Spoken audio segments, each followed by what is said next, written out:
Hello, I'm Professor Susan DeGize. This tutorial is on practice 10.5a. Directions. Identify the following excerpts from Zimmermann's Suite Trio for Violin, Cello, and Piano as monophonic, homophonic, polyphonic, or heterophonic. Now for most of these, you could probably figure it out just by looking at it. So here we see that the violin most likely has the melody and the piano plays an accompanimental role. But let's go ahead and also listen to this example.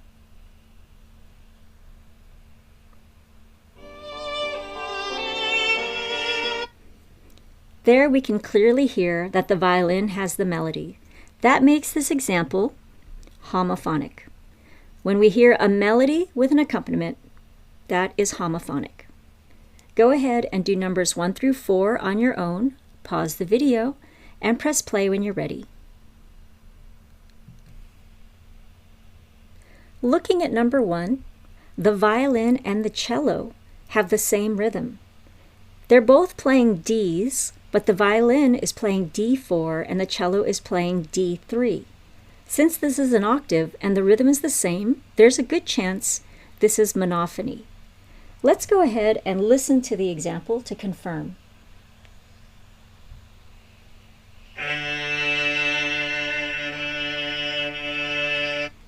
So yes, this is an example of monophony.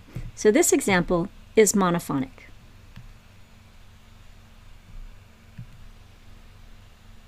At first glance, you might think that this example, number 2, is homophonic. You might think that the violin has the melody and the cello has an accompaniment. However, if we look at the cello's part, it has the same melody that the violin previously had. Let me go ahead and play this example on the keyboard.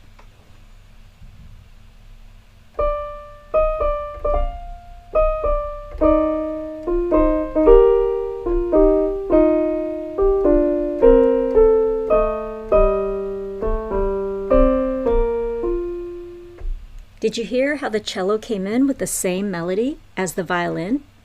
That makes this example polyphonic. There are 2 melodies, but they begin at different times. The reason why I didn't play a recording of this is because in the real music, the piano also has a part. However, I wanted to just single out these 2 voices so that you could see an example of polyphonic music. Number 3 is only for the piano, so you might think that this is some kind of monophonic texture. However, remember that you can have polyphonic or homophonic music on a single instrument. So here, even though it's only for the piano, there are many notes happening and the rhythm varies. It might be easier to hear the texture of this if we listen to the example.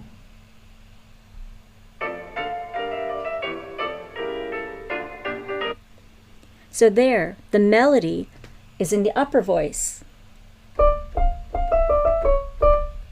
So that makes this example homophonic.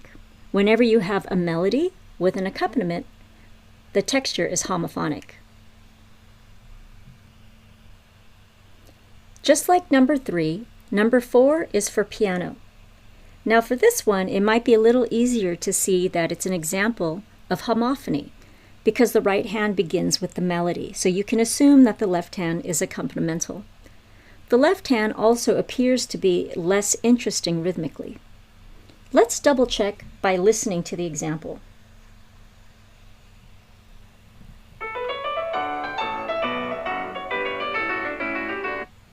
Yeah, so this was an example of homophonic music because we have that melody with the left hand accompaniment.